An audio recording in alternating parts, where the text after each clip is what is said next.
আপন আসলে বেকার ছেলেদের আপন বলতে কি হয় না, সবাই পর। যার টাকা আছে থাকলে আপন, না থাকলে পর। আমরা আগে জানতাম আসলে সবারই বেকার ছেলেদের, যারা বিবাহিত তাদের হলো বাবা মা ওয়াইফ, আর যাদের অবিবাহিত তাদের বাবা মা আপন। তো দেখা যাচ্ছে আপনার সিচুয়েশন যখন খারাপ হয় মানুষের, তখন মানুষ চেনা যায় কে কেমন, কে আপন কে পর। ঠিক আছে, এটাই হচ্ছে বাস্তবতা, নিজের সাক্ষ্য প্রমাণ। আসলে কি বলবো, বাবা পর হয়ে যায়, মা তো মাই, মার মতো তো হয় না। মার পর মারা যাওয়ার পর যদি কেউ আপন হয়ে থাকতো তার বাবা, আসলে বাবা যদি পর হয়ে যায় তাদের আর কিছু করার নেই, মানুষের মরণ ছাড়া কোনো উপায় নেই তাদের বেকার ছেলেদের, অবৈধ ছেলেদের। আর বিবাহিত ছেলেদের ওয়াইফও আপন,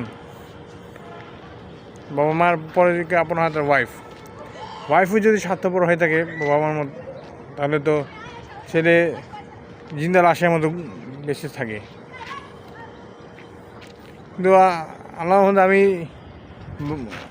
বেকারত্ব আছি, বেকার আছি, চাকরি পাচ্ছি না। দোয়া করবেন আমার জন্য যাতে ভালো একটা চাকরি পাই।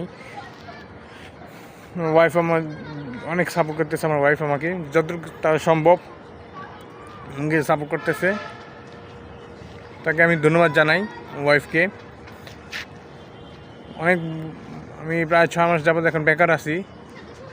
তো আগে ইনকাম করতাম, ওয়াইফকে ভালো করতে পারতাম, কিন্তু এখন মানুষের সবসময় তো একটা অবস্থা থাকে না, খারাপ অবস্থা থাকে না, একসময় হবেই। যেমন আমার ছিল আগে ভালো অবস্থা ছিল, এখন খারাপ অবস্থা আছে, এখন বেকার, কোনো চাকরি পাচ্ছি না।